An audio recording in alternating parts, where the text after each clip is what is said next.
Hello student, मैं doctor जागृति मीना। हम यहाँ पर पीरियोडिक प्रॉपर्टीज़ पढ़ रहे हैं। पीरियोडिक प्रॉपर्टीज़ के अंतर्गत हमने अभी तक काफ़ी टॉपिक पढ़ लिए हैं और लास्ट लेक्चर में हमने इलेक्ट्रॉन एफिनिटी देखा था और उसकी जनरल बातें हमने देखी थी। अब हम इलेक्ट्रॉन एफिनिटी का ट्रेंड देखेंगे, किसमें? पीरियोडिक टेबल में। और साथ ही साथ हम इसको प्रभावित करने वाले कारक के बारे में भी स्टडी करेंगे। तो चलिए स्टार्ट करते हैं।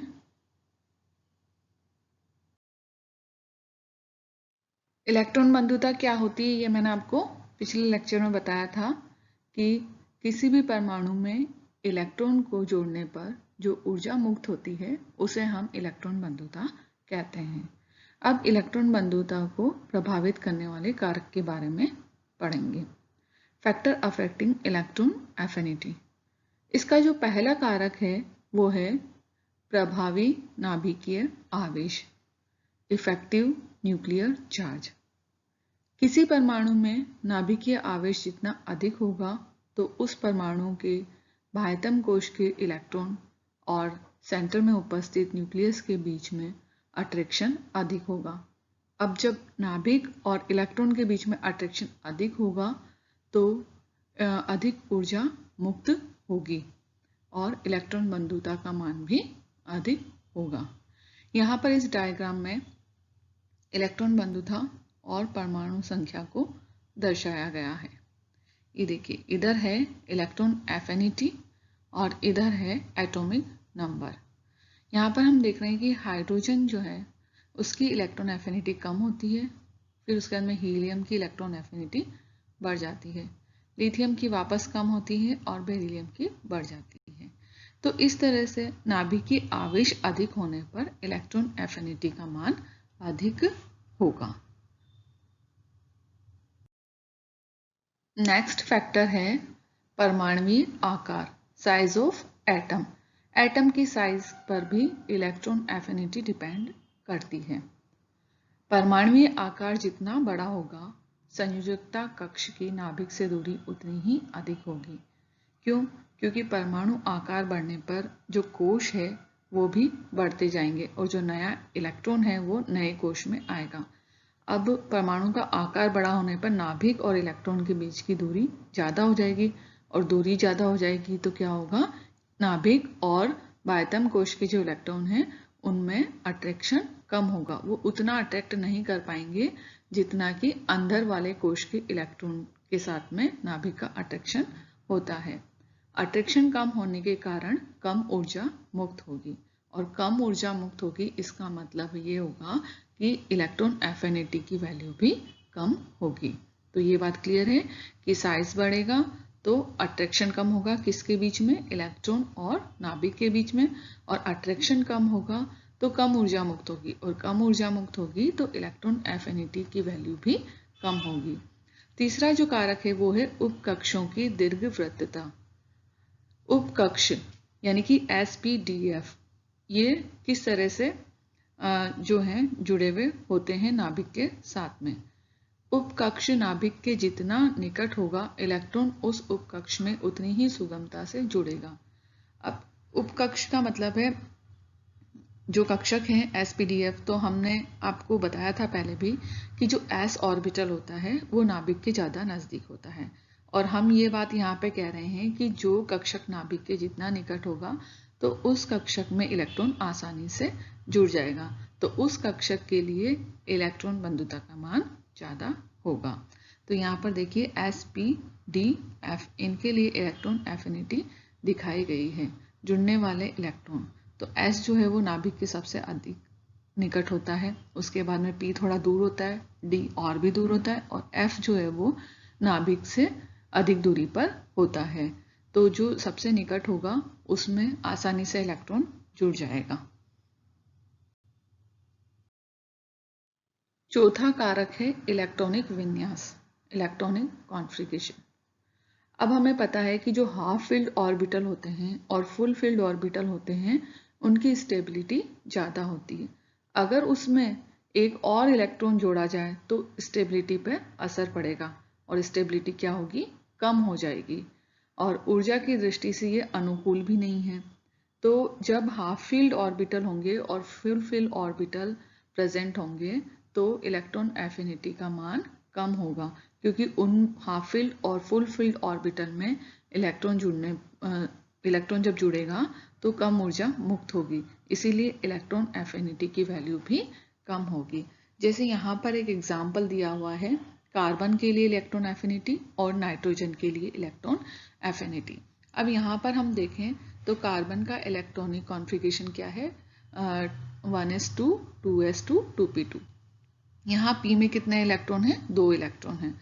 जबकि नाइट्रोजन में हम देखें तो इसका electronic configuration 1s2 2s2 2p3 है।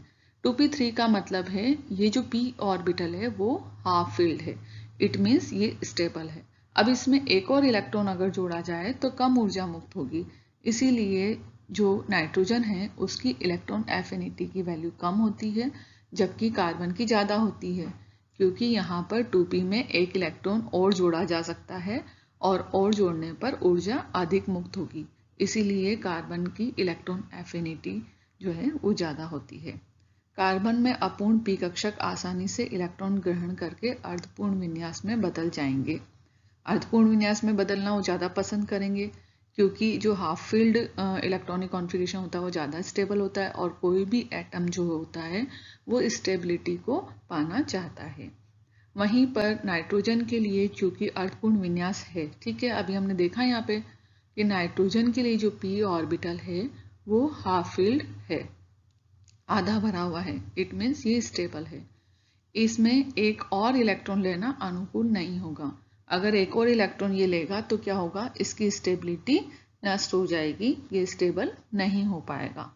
पूर्णतः भरे हुए कक्षक में नए इलेक्ट्रॉन को जोड़ने की कोई संभावना नहीं होती। क्यों? क्योंकि पूरे भरे हुए ऑलरेडी भरे हुए हैं, तो उसमें और कोई इलेक्ट्रॉन जुड़ ही नहीं सकता है, तो वो वैसे ही स्टेबल होते हैं। अतः उनके लिए इलेक्ट्रॉन बंधुता का मान 0 होगा। तो ये बात आपको ध्यान रखनी है कि जितने भी एटम हैं जिनमें जो ऑर्बिटल्स है वो फुल फिल्ड हो तो उनके लिए इलेक्ट्रॉन एफिनिटी की वैल्यू हमेशा 0 होगी, क्योंकि फुल फिल्ड ऑर्बिटल में और इलेक्ट्रॉन नहीं जोड़े जा सकते हैं। पांचवा जो कारक है वो है परिरक्षण प्रभाव, शील्डिंग इफेक्ट। परिरक्षण प्रभाव अधिक होने पर इलेक्ट्रॉन बंधुता का मान कम होगा, क्योंकि परिरक्षण प्रभाव अधिक होगा तो क्या होगा, नाभिक और बाह्यतम कोश के जो इलेक्ट्रॉन हैं उनके बीच में अट्रैक्शन कम होगा, क्योंकि जो बीच वाले ऑर्बिटल्स हैं उनमें जो इलेक्ट्रॉन होते हैं वो क्या करते हैं, एक शील्ड बना लेते हैं, और इस शील्ड के फॉर्मेशन के कारण न्यूक्लियस और बाह्यतम कक्षक में उपस्थित इलेक्ट्रॉन के बीच में अट्रैक्शन कम हो जाता है, और अट्रैक्शन कम होने के कारण इनकी जो इलेक्ट्रॉन एफिनिटी है उनके मान भी कम हो जाते हैं। तो आपको ये बात ध्यान रखनी है कि परिरक्षण प्रभाव अधिक होगा में शील्डिंग इफेक्ट अगर ज़्यादा है तो इलेक्ट्रॉन बंधुता का मान कम होगा। अभी हमने कुछ फैक्टर्स देखे थे जो कि इलेक्ट्रॉन एफिनिटी को प्रभावित करते हैं। अब हम इलेक्ट्रॉन एफिनिटी का पीरियोडिक टेबल में ट्रेंड देखेंगे, आवर्त सारणी में प्रवृत्ति, और इन सभी कारकों से जो अभी हमने देखे उनसे इलेक्ट्रॉन एफिनिटी प्रभावित होती है। आवर्त वर्ग में इसके मानों पर निम्न परिवर्तन होते हैं। तो सबसे पहले हम आवर्त में परिवर्तन देखते हैं, वेरिएशन इन पीरियड। सामान्यतः हम क्या देखते हैं कि आवर्त में जब हम बाएं से दाएं जाते हैं तो नाभिकीय आवेश क्या होता है, बढ़ता है। अब नाभिकीय आवेश बढ़ेगा तो अट्रैक्शन क्या होगा, अट्रैक्शन भी बढ़ेगा, और इसलिए इलेक्ट्रॉन बंधुता का मान भी बढ़ता है। यहाँ पर सेकंड आवर्त के तत्व बताए गए हैं और इनकी इलेक्ट्रॉन एफिनिटी भी बताई गई है। सेकंड आवर्त के जो एलिमेंट है वो है lithium, beryllium, boron, carbon, nitrogen, oxygen, fluorine और नियोन। अब हम इनकी इलेक्ट्रॉन एफिनिटी पे अगर नजर डालते हैं तो देखिए लिथियम की जो इलेक्ट्रॉन एफिनिटी है वो 59.63 किलो जूल पर मोल है। बेरिलियम की 0 है, बोरॉन की 26.7 है, फिर कार्बन की बढ़ जाती है 153.9 हो जाती है, नाइट्रोजन की 7। तो इस तरह से हम देखते हैं कि लिथियम से नियोन तक जब हम चले तो इलेक्ट्रॉन बंधुता में लगातार बढ़ोतरी नहीं होती है। इनमें कुछ एक्सेप्शन होते हैं, कुछ अपवाद होते हैं। समस्त आवर्तों में वर्ग 1 से 13 तक जाने पर कुछ अपवाद हमारे सामने आते हैं। और ये अपवाद क्यों होते हैं? ऐसा इसलिए होता है कि वर्ग 1 में जुड़ने वाला इलेक्ट्रॉन जो है वो किस कक्षक में जुड़ेगा? NS उपकोष में जाएगा, और वर्ग 13 में NP उपकोष में जाएगा। अब मैंने आपको जब फैक्टर अफेक्टिंग बताए थे तो उसमें बताया था कि जो उपकोष S होता है, जो S ऑर्बिटल होता है, वो नाभिक के अधिक नजदीक होता है, तो उसमें आसानी से इलेक्ट्रॉन जुड़ जाता है, और इसलिए इलेक्ट्रॉन एफिनिटी की वैल्यू भी S उपकोष में इलेक्ट्रॉन जुड़ने पर ज़्यादा होती है। तो अभी हमने देखा कि वर्ग 1 में, ठीक है, ग्रुप 1 में जो इलेक्ट्रॉन है वो S ऑर्बिटल में जुड़ेगा, और जबकि ग्रुप 13 में P ऑर्बिटल में जुड़ेगा, और P ऑर्बिटल की एफिनिटी S से कम होगी।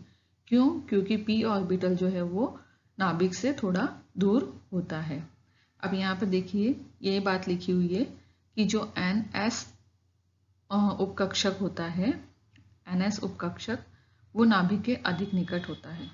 इस कारण आसानी से ये इलेक्ट्रॉन को ग्रहण कर लेता है, और इसीलिए फर्स्ट A वर्ग के तत्वों की इलेक्ट्रॉन एफिनिटी का मान 13 ग्रुप की तुलना में अधिक होता है। तो अगर इस तरह का कोई क्वेश्चन आता है कि फर्स्ट जो ग्रुप है उसके एलिमेंट की इलेक्ट्रॉन एफिनिटी ज़्यादा होती है ग्रुप 13 की तुलना में, क्यों होती है?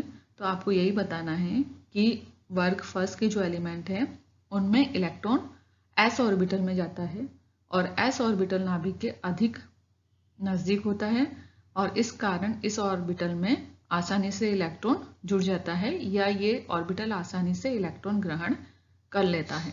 इस कारण फर्स्ट जो ग्रुप है उसके एलिमेंट की इलेक्ट्रॉन एफिनिटी की वैल्यू ज़्यादा होती है, जबकि ग्रुप 13 के जो एलिमेंट होते हैं उनमें इलेक्ट्रॉन NP ऑर्बिटल में जाता है, और NP ऑर्बिटल जो है वो नाभिक से थोड़ा दूर होता है, तो वो आसानी से इलेक्ट्रॉन ग्रहण नहीं कर सकता। यही कारण है कि ग्रुप 13 के एलिमेंट की इलेक्ट्रॉन एफिनिटी की वैल्यू थोड़ी सी कम होती है फर्स्ट ग्रुप की तुलना में। वर्ग 2 के तत्व जो कि क्षारीय मृदा धातु होते हैं, इनमें क्या होता है? NS कक्षक जो होते हैं वो पूर्ण भरे हुए होते हैं। तो अभी हमने देखा था कि जो पूरे भरे हुए कक्षक हैं और जो आधे भरे हुए कक्षक हैं वो किस तरह से इफेक्ट डालते हैं इलेक्ट्रॉन एफिनिटी पर। तो ये पूर्ण भरे हुए होते हैं, तो इनमें इलेक्ट्रॉन बंधुता का मान असामान्यतः तथा अतिधनीय होता है या 0 होता है, ठीक है, क्योंकि जब ऑर्बिटल पूरा भरा हुआ है तो उसमें और इलेक्ट्रॉन ग्रहण करने की क्षमता नहीं होती है। इसलिए इनकी जो पूर्ण भरे हुए एलिमेंट होते हैं जो कि ग्रुप सेकंड के होते हैं, इनकी इलेक्ट्रॉन एफिनिटी की वैल्यू 0 होती है, जैसे यहाँ पे बेरिलियम में 0 है। वर्ग 14 से वर्ग 15 तक जाने पर CSI की इलेक्ट्रॉन बंधुता N और P की तुलना में अधिक होती है। तो यहाँ पर अभी मैंने आपको जब कारक बताए थे उसमें बताया था कि कार्बन की जो इलेक्ट्रॉन एफिनिटी होती है कम होती है। क्यों? क्योंकि इसमें P ऑर्बिटल में 2 इलेक्ट्रॉन होते हैं, तो ये एक इलेक्ट्रॉन को और ग्रहण करना चाहेगा और हाफ फील्ड ऑर्बिटल इसके पास में हो जाएगा जो कि ज़्यादा स्टेबल होता है। जबकि नाइट्रोजन में क्या होता है? ऑलरेडी हाफ फील्ड ऑर्बिटल होता है, P3 होता है इसके अंदर, तो उसमें एक और इलेक्ट्रॉन नहीं जा सकता है। अगर एक और इलेक्ट्रॉन उसके अंदर भरा जाएगा तो उसकी स्टेबिलिटी कम हो जाएगी। तो इसलिए कार्बन जो है उसकी इलेक्ट्रॉन एफिनिटी कम होती है और नाइट्रोजन की अधिक होती है। वर्ग 15 के तत्वों में अर्ध भरे NP3 उपकक्षक होते हैं। ये देखिए, जो ग्रुप 15 है उसके जितने भी एलिमेंट हैं उनमें हाफ फील्ड ऑर्बिटल होते हैं, अतः अतिरिक्त इलेक्ट्रॉन का प्रवेश अनुकूल नहीं होगा। और यही कारण है कि जो इलेक्ट्रॉन जो एलिमेंट है किसके? वर्ग 15 के उनकी इलेक्ट्रॉन एफिनिटी जो है वो कम होती है।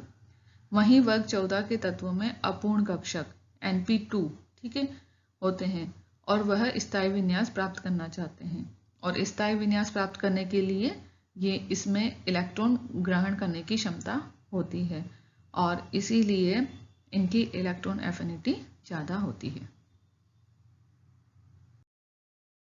अभी हमने बात करी थी वेरिएशन इन पीरियड। अब हम बात करेंगे कि पीरियोडिक टेबल में ग्रुप में किस तरह से इलेक्ट्रॉन एफिनिटी में वेरिएशन आता है। वेरिएशन इन ग्रुप, जनरली हम क्या देखते हैं कि किसी भी ग्रुप में जब ऊपर से नीचे की ओर हम बढ़ते हैं तो परमाणु का आकार बढ़ता है, और परमाणु का आकार बढ़ने से क्या होता है, इलेक्ट्रॉन और नाभिक के बीच में दूरी बढ़ जाती है और अट्रैक्शन कम हो जाता है। इस अट्रैक्शन कम होने के कारण जो इलेक्ट्रॉन जुड़ते हैं तो कम ऊर्जा मुक्त होती है, और इसीलिए वर्ग में ऊपर से नीचे आने पर इलेक्ट्रॉन एफिनिटी के मान में कमी आती है। यहाँ पर फर्स्ट जो ग्रुप है उसके एलिमेंट दिखाए गए हैं, ये देखिए hydrogen, lithium, sodium, potassium, rubidium और सीजियम, और यहाँ पर इलेक्ट्रॉन एफिनिटी इनकी दिखाई गई है। यहाँ पर अगर हम इलेक्ट्रॉन एफिनिटी पे नज़र डालें तो इलेक्ट्रॉन एफिनिटी लगातार कम होती जा रही है।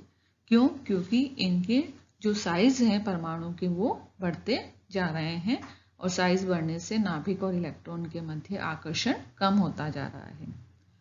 किंतु पी ब्लॉक तत्वों वाले वर्ग में द्वितीय आवर्त से तृतीय आवर्त में जाने पर इलेक्ट्रॉन बंधुता का मान बढ़ता है। जैसे एग्जाम्पल है यहाँ पे बोरोन, कार्बन, नाइट्रोजन, ऑक्सीजन और fluorine.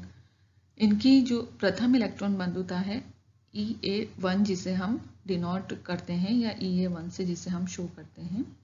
Aluminium, silicon, phosphorus, sulphur और क्लोरीन की प्रथम इलेक्ट्रॉन बंधुता से क्रमशः कम होती है।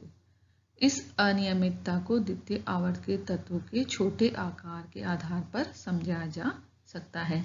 इट मीन्स द्वितीय आवर्त के जो तत्व हैं उनका आकार छोटा होता है, जबकि तृतीय आवर्त के तत्वों का आकार बड़ा होता है। छोटे आकार के होने के कारण इलेक्ट्रॉन घनत्व अधिक होता है, अतः वह जुड़ने वाले इलेक्ट्रॉन को प्रतिकर्षित करेंगे, और इसलिए इनकी इलेक्ट्रॉन बंधुता का मान जो है वो छोटे आकार होने के कारण क्या होगा, ज़्यादा होगा। जबकि आकार बढ़ता जाएगा तो इलेक्ट्रॉन बंधुता का मान जो है वो कम होता जाएगा। तो अब इस लेक्चर में हमने देखा कि किस तरह से कौन कौन से कारक हैं जो इलेक्ट्रॉन एफिनिटी को प्रभावित करते हैं, और पीरियोडिक टेबल में ग्रुप में और पीरियड में किस तरह से इलेक्ट्रॉन एफिनिटी में वेरिएशन आते हैं। तो ये जो वेरिएशंस हैं और सारे जो फैक्टर्स हैं इसको इलेक्ट्रॉन एफिनिटी को प्रभावित करने वाले, वो सभी आपको समझ में आ गए होंगे और सारी चीज़ें क्लियर हो गई होगी। Thank you.